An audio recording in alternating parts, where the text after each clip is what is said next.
토트넘 구단 수뇌부들은 만장일치로 엔제 감독을 경질시켰고 엔제 감독은 위약금까지 받으면서 토트넘을 2년 감독하고 떠났습니다. 토트넘 구단 측은 보드지는 만장일치로 변화가 최선의 이익이라고 결론 내렸다. 우리는 지난 프리미어리그 유토물적 경기에서 승점 78점을 얻는데 그쳤다. 이는 지난 시즌 최악의 리그 성적으로 절정에 달했다. 때때로 부상과 유럽 대항전 우선순위 때문에 불가피했고 유로파리그 우승은 클럽의 위대한 순간 중 하나로 꼽힌다. 하지만 우승 때문에 감정에 근거한 결정을 내릴 순 없다. 우리가 내려야 했던 가장 힘든 결정 중 하나였으며 가볍게 내린 결정도 아니고 성급하게 내린 결정도 아니다. 쉬운 결정이 아니라 앞으로 성공할 수 있는 최선의 기회를 주기 위한 올바른 결정을 내렸다.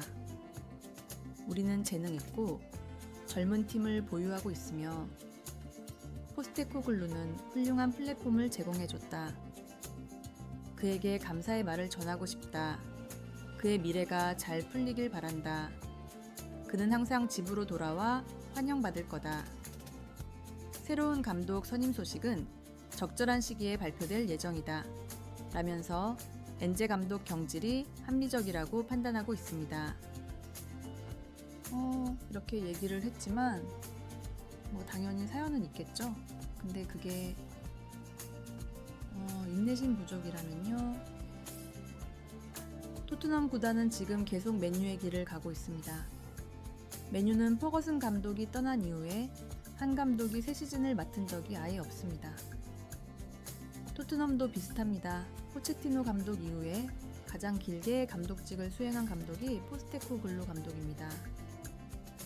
딱 24개월. 네. 포체티노 감독은 60개월 정도고 무리뉴 감독은 17개월, 누누 산투 감독이 4개월, 콘테 감독이 16개월이었습니다.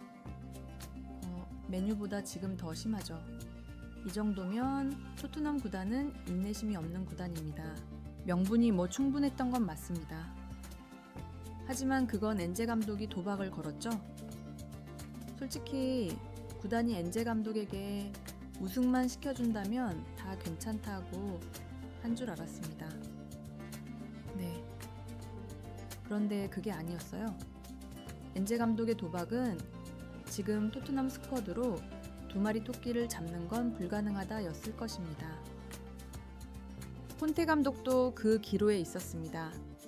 토트넘이 컨퍼런스 리그 우승 도전을 할 수 있었던 시기에 일정이 너무 타이트하고 날씨 변수까지 생기면서 아예 포기하는 선택을 해버렸습니다. 그 결과는 극적인 4위로 챔피언스 리그 진출이었습니다.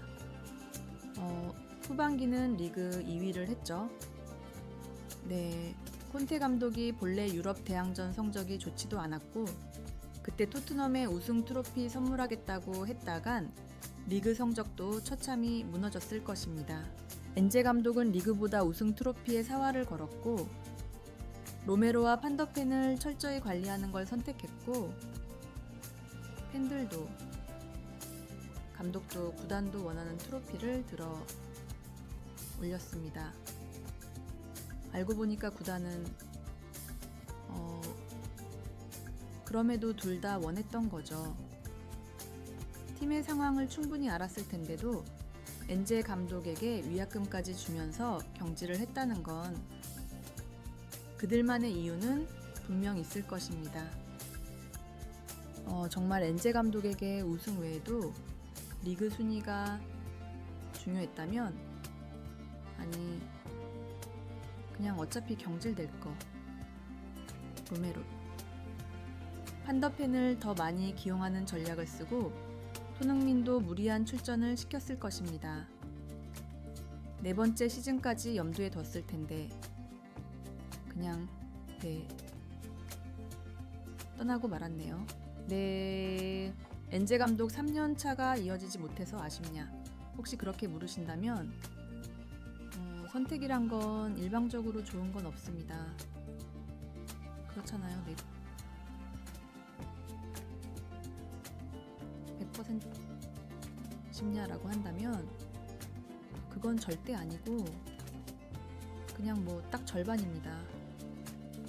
엔제 감독의 유연함이 점점 드러나고 있었고 단점이 너무 잘 드러나 있었기 때문에 보완도 가능하고 아무래도 선수들에게 신뢰받으면서 3년 동안 이끌게 되면 원팀으로서 성적은 따라오기 마련이잖아요. 그렇다고 뭐 선수 보강을 안 할 것도 아니고 무엇보다 손흥민을 캡틴으로서 가장 신뢰하고 있기 때문에 그 부분만큼은 믿을 수 있었습니다. 그럼 아쉽지 않은 절반은 뭐냐? 손흥민의 활용법이죠. 엔제 감독이 손흥민을 두 자릿수 득점을 끊게 만든 장본인입니다. 저를 비롯한 팬들이 가장 바라는 거 하나는 손흥민이 팀을 이끌고 골을 많이 넣는 걸 바라는데 리그에서 페널티킥 포함 고작 7골을 넣었습니다. 부상이 최소화됐다 해도 5년 전 포체티노 감독 시절로 돌아가는 것이죠. 손흥민도 박스 안에 침투하고 득점 찬스를 만들어야 할 텐데 왼쪽으로 치우친 공격은 대부분 팀을 돕기 위한 플레이였을 뿐입니다. 전체 슈팅이 지금 39개면 이 정도면 그냥 풀백 미드필더 포지션이죠. 근데 손흥민이 우승을 원했기 때문에 팀플레이로 다 참은 거지. 득점을 원했다면 엔제 감독의 전술과 완전 상극입니다. 만약 오른쪽에 손흥민처럼 매우 강력한 윙어가 있었다면 손흥민에게 많은 찬스가 왔겠지만 지금 토트넘 자원에서는 불가능합니다. 괜히 브레넌 존슨이 팀 득점 1위를 한 게 아닙니다. 200억을 주고 영입한 솔랑케 보십시오. 본머스에서 19골을 넣은 선수인데 엔제볼에서 몸빵만 겁나게 하고 고작 9골을 넣습니다. 엔제볼에 손흥민이 맞춘다는 것 자체가 팬들을 매우 지치게 만들고 손흥민의 폼이 떨어졌다는 평가만 듣게 만듭니다. 손흥민은 몸 상태가 매우 좋다고 하는데도 말이죠. 그런데 현재 스카이 스포츠에서도 그렇고 브렌트포드 감독인 토마스 프랭크 감독이 영입된다고 봤을 땐 손흥민과 꽤나 어울리는 조합입니다.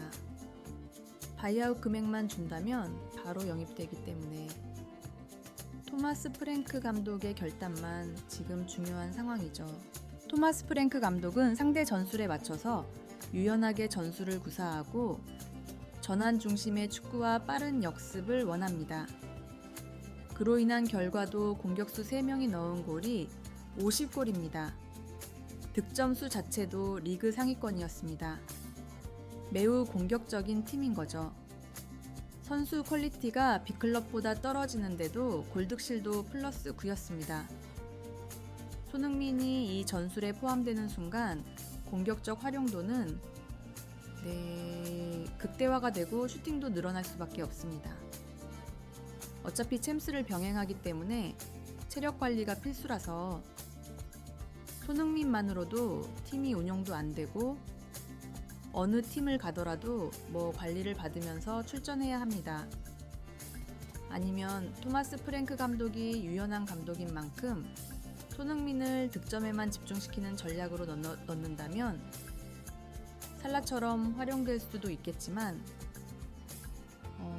토마스 프랭크 감독이 어떻게 나올지가 가장 궁금할 것입니다.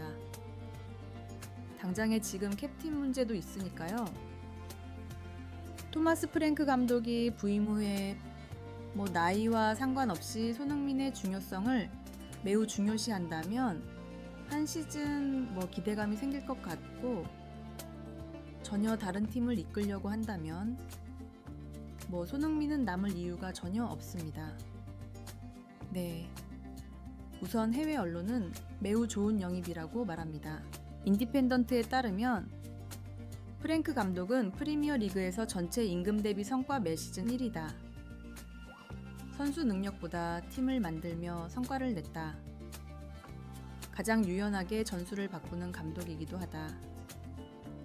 토트넘에 오면 더 많은 돈을 받는 선수들을 관리해야 하는데 좋은 사람 프랭크 감독은 비판, 격려, 사이의 균형을 잡을 수 있다. 다면적인 인물이고 선수들을 몰입시키는데 능하다. 토트넘의 얼굴이 될 수 있는 감독이다. 프랭크 감독은 데이터와 통계를 다루는데 능숙하다. 상대에 맞춰서 전략을 조정하는 현대적인 감독이다. 선수들의 재능을 활용하고 각자 실력을 합친 것 그 이상을 만들 수 있다. 전반적인 선수 관리 능력도 레비 회장에게 매력적이다. 라고 전했습니다. 구단과 새로운 감독, 손흥민 심리적으로 묘한 대치가 될 것 같은데 이건 지켜봐야만 알고 인디펜던트에 따르면 손흥민을 합리적으로 적극 활용할 거라고 할 것 같죠. 네. 토트넘이 한국에 오는 건 확정이기 때문에 그때 손흥민의 위상도 다시 확인할 수 있을 테니까 긍정적으로 보시죠. 손흥민은 엔제 감독이 경질되고 나서 자신의 SNS를 통해서 포스테코글루 감독에게 작별 인사를 전했습니다. 당신은 이 구단의 궤도를 바꿨다. 첫날부터 우리를 믿었고 단 1초도 흔들리지 않았다. 당신은 우리가 무엇을 할 수 있는지 처음부터 알고 있었고 당신만의 방식으로 해냈고 이 구단에 수십 년 만에 최고의 밤을 안겨줬다. 우리는 그 기억을 평생 간직할 것이다. 당신은 나에게 주장직을 맡겼다. 내 커리어에서 가장 큰 영예 중 하나다. 당신의 리더십을 배울 수 있었던 건 믿을 수 없을 정도의 특권이었다. 당신 덕분에 더 나은 선수이자 사람이 됐다. 엔제 포스테코글루, 당신은 영원히 토트넘 호스퍼의 전설이다. 라고 덧붙였습니다. 한국인만의 정이 묻어나죠? 손흥민은 포체티노 감독, 무리뉴 감독이 경질됐을 때보다 훨씬 더 길고 진정성 있게 글을 남겼습니다. 분명 손흥민에게도 이 경질은 심경의 변화를 줄 수 있을 것입니다. 하지만 이곳은 프로의 세계죠. 이 결정은 매우 쉽습니다. 손흥민이 트로피를 받을 때 박수를 더 힘차게 쳤던 레비 회장인데 토트넘의 레전드이자 팀의 핵심이고 캡틴 선수를 외면한 채 사전 대화도 없이 일방적으로 결정하고 통보한 후에 손흥민도 SNS를 통해서 접했다면 당장이라도 팀을 떠나고 싶을 것입니다.